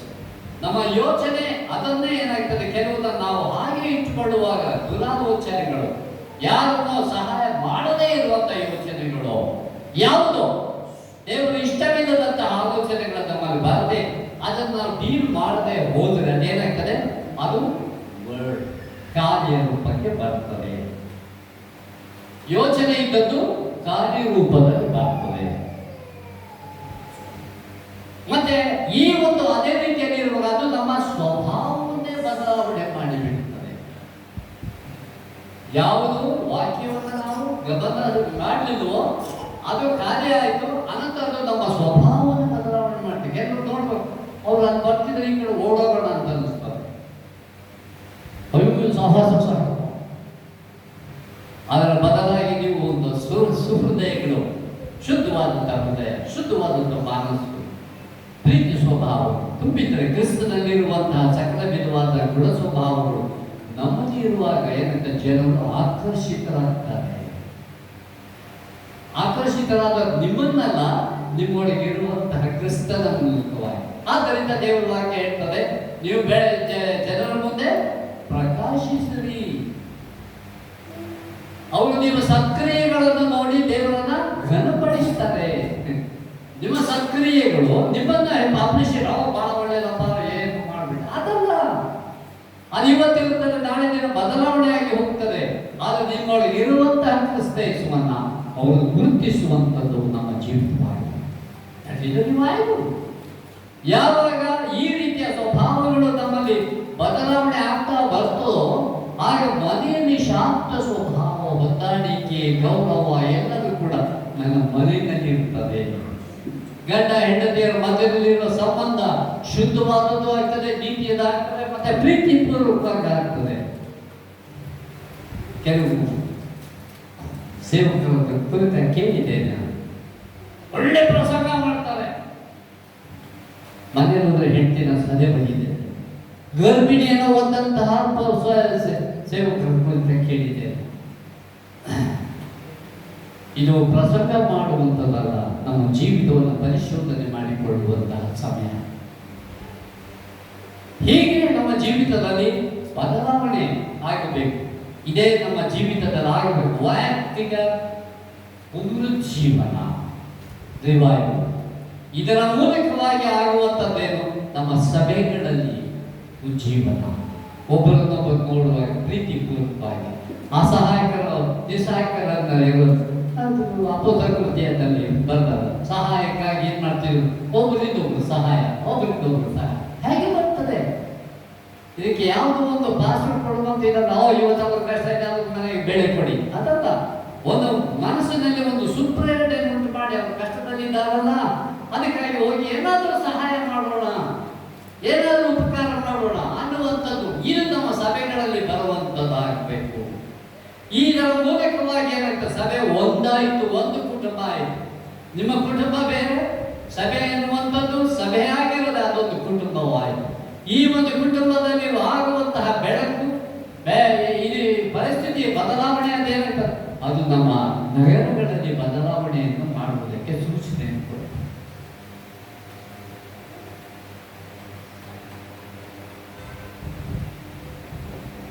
ನಿಮ್ಮ ಮುಂದಿನ ಪರಂಪರೆ, ಮುಂದಿನ ಪೀಳಿಗೆ ಏನಾಗಬೇಕು ಅಂತ ಯೋಚನೆ ಮಾಡಿದ್ದೀರಿ, ದಯವಿಟ್ಟು ಯೋಚನೆ ಮಾಡಿ. ನಿಮ್ಮ ಪೀಳಿಗೆ ಮುಂದಿನ ಜನಾಂಗವನ್ನು ಏನ್ ಮಾಡಬೇಕು ಅಂತಿದ್ದಾರೆ. ಸಣ್ಣ ಮಕ್ಕಳನ್ನು ನೋಡ್ತಾ ಇದ್ದಾರೆ. ಯಾವುದೋ ಒಂದು ಹೊರಗಡೆ ಹೋಗಿದಾಗ ಯಾರೋ ಒಬ್ಬ ಹುಡುಗ ಒಂದು ಸಣ್ಣ ವಯಸ್ಸಿನವನು ಕೊಡುವಂಥ ಪ್ರಾರ್ಥನೆಗೆ ಏನು ಮಾಡಬೇಕು, ನಾನು ಸಾಫ್ಟ್ವೇರ್ ಇಂಜಿನಿಯರ್ ಆಗಬೇಕು ಅಂತ ಹೇಳಿದ. ತಪ್ಪಲ್ಲ, ವಿದ್ಯಾಭ್ಯಾಸ ಕಲಿತಿರೋದಿದೆ. ಆದರೆ ಇದಕ್ಕಿಂತ ಉತ್ತಮವಾದದ್ದನ್ನು ನಾವು ಅವರಿಗೆ ತಿಳಿಸುವಂಥವರಾಗಬೇಕು. ಅವರ ಜೀವಿತದಲ್ಲಿ ಬೇಕಾದದ್ದು ಸಾಫ್ಟ್ವೇರ್ ಇಂಜಿನಿಯರ್ ಅಲ್ಲ, ಆಗೋಣ ಆಗಲಿ. ಆದರೆ ಪ್ರಥಮ ಆದ್ಯತೆ ನಾನು ನನ್ನ ದೇವರನ್ನು ಸೇವಿಸ್ತೇನೆ, ದೇವರಿಗಾಗಿ ನಾನು ಪ್ರಾಣಾರ್ಪಣೆ ಮಾಡುವುದಕ್ಕೆ ನಾನು ಸಿದ್ಧರಿದ್ದೇನೆ. ಇಬ್ರಿಯ 11ನೇ ಅಧ್ಯಾಯದಲ್ಲಿರತಕ್ಕಂಥ ಸವಿಸ್ತಾರವಾದ ಎಷ್ಟು ಜನರು ತಮ್ಮ ರಕ್ತವನ್ನು ಸುರಿಸಿದ್ದಾರೆ. ಯಾವುದಕ್ಕಾಗಿ? ದೇವರ ಸಭೆ. ನಾನು ಮತ್ತು ನೀವು ಈ ದಿನದಲ್ಲಿ ಮಾಡಬೇಕಾದ ಕಾರ್ಯ, ನಮ್ಮ ಮೂಲಕವಾಗಿ ರಕ್ತ ಸಾಕ್ಷಿಗಳಾಗುವುದಕ್ಕೂ ಸಿದ್ಧರಾಗಿದ್ದೇವಾ, ಇಲ್ಲವೇ ಗಲಾಟೆ ಆಗುವ ಓಡಿ ಹೋಗುವವರಾಗ್ತೇವಾ? ನಮ್ಮನ್ನು ಪರಿಶೋಧನೆ ಮಾಡಿಕೊಳ್ಳೋಣ. ಅದಕ್ಕೆ ಅಭ್ಯಂತರ ಮಾಡುವಂಥ ಸಂಗತಿಗಳಿದೆ, ನಮ್ಮದೇ ಆದಂಥ ಅಭ್ಯಂತರಗಳಿದೆ, ಸೈತಾನನಿಂದ ಒಡ್ಡುವಂಥ ಅಭ್ಯಂತರಗಳಿದೆ, ನಮ್ಮಿಂದಲೇ ಆಗುವಂಥ ಪಾಪವೂ ಇದೆ, ಪಾಪದ ಸ್ವಭಾವಗಳಿದೆ, ಸೈತಾನನ್ನು ಒಡ್ಡುವಂತಹ ಪಾಪಗಳೂ ಇದೆ. ಜಾಗರೂಕತೆಯಿಂದ ನಮ್ಮ ದಿನಗಳನ್ನು ನೋಡೋಣ. ಇದರ ಮೂಲಕವಾಗಿ ನಾವು ಎಚ್ಚೆತ್ತವರಾಗಿದ್ದುಕೊಂಡು ನಮ್ಮ ಜೀವಿತವನ್ನು ಸಾರ್ಥಕವಾದಂಥ ಜೀವಿತ, ದೇವರು ಮೆಚ್ಚುವಂಥದ್ದಾಗಬೇಕು, ಮನುಷ್ಯರು ಮೆಚ್ಚುವಂಥದ್ದಾಗ, ದೇವರು ಮೆಚ್ಚುವಂಥದ್ದು ಜೀವಿತ ನಮ್ಮದಾಗಲಿ. ದೇವರು ಈ ವಾಕ್ಯಗಳನ್ನು ನಮ್ಮೊಬ್ಬೊಬ್ಬರನ್ನ ಆಶೀರ್ವಾದ ಮಾಡಿ ದೇವರ ಹಸ್ತಕ್ಕೆ ಕೊಡ್ತೇವೆ.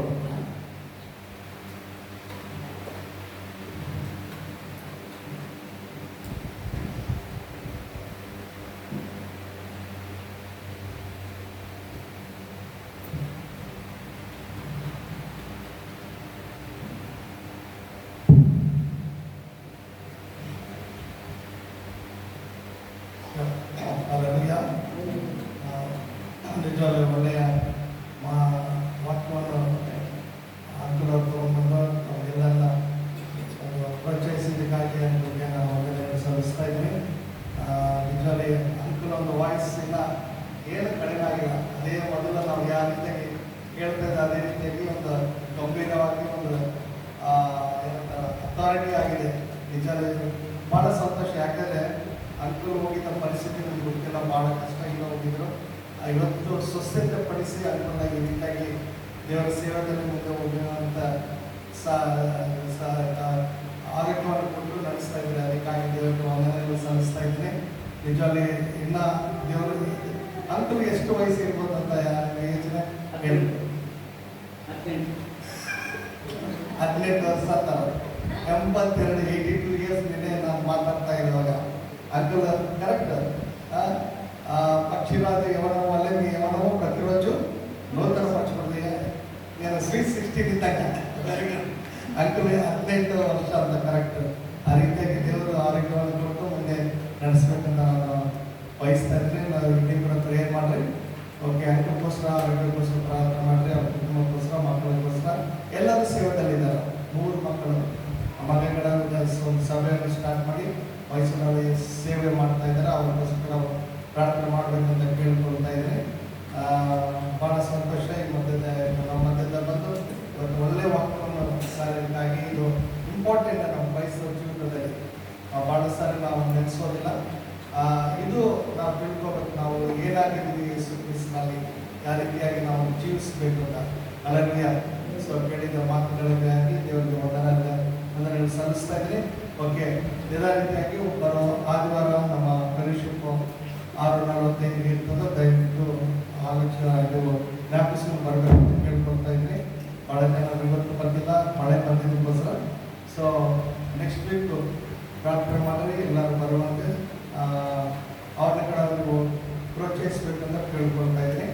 ಓಕೆ, ಅನಾರೋಗ್ಯದಲ್ಲಿ ಇರೋರಿಗೋಸ್ಕರ ಪ್ರಾರ್ಥನೆ ಮಾಡಿ. ಮುಖ್ಯವಾಗಿ ಮಾಸ್ಟರ್ ಸುಹಾಸ್ ಮಾಸ್ಟರ್ ಅವ್ರ ಮಗಳಿಗೋಸ್ಕರ. ಅದಕ್ಕೆ ಮೊನ್ನೆ ಆಪರೇಷನ್ ಆಗಿದೆ, ರಾಡ್ ಹಾಕಿದ್ದಾರೆ ಅಂತ ಕೇಳಿದ್ದೀವಿ. ಕಿಮೊಥೆರಪಿ ಆಗಿದೆ. ಭಾಳ ಯಾವನಸ್ಥ ಯಂಗ್ ಗರ್ಲ್ 10-12 ಇಯರ್ಸು. ಅದಕ್ಕೋಸ್ಕರ ಪ್ರಾರ್ಥನೆ ಮಾಡಿದ್ರೆ. ಅದೇ ರೀತಿ ನಮ್ಮ ಏನು ಅಕ್ಕ ಕುಮಾರಕ್ಕೋಸ್ಕರ ಪ್ರಾರ್ಥನೆ చేయండి. అదేవిధంగా అనారోగ్యంలో ఉన్న వాళ్ళందరి కొరకు ప్రార్థన చేయాలనుకుంటున్నా. ఓకే, ఈ సమయంలో పాట పాడుతున్నా మన ప్రార్థనలో దేవుని యొక్క సేవకు నేను మనకు సమర్పించుకుంటాను.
ಸ್ತುತಿ ಹಾಡು ನನ್ನೇಸುವಿಗೆ ಸ್ತೋತ್ರಾದ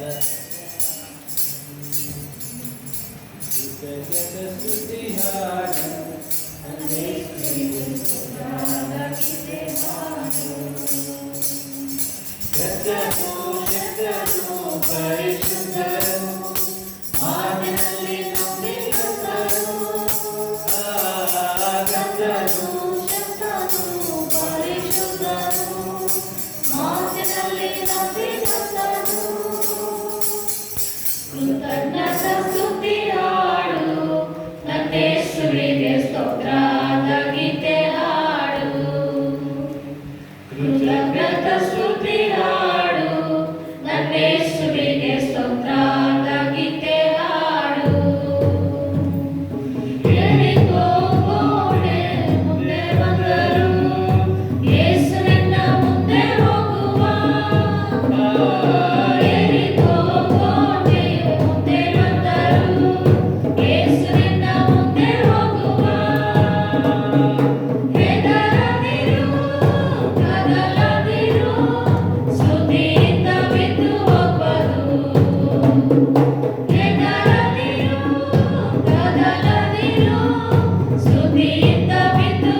ಕೃತಜ್ಞತ ಸ್ತುತಿ ಹಾಡು ನನ್ನೇಸುವೆ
కళ్ళు మూసుకుని ప్రార్థిస్తూ కూర్చుంటాం.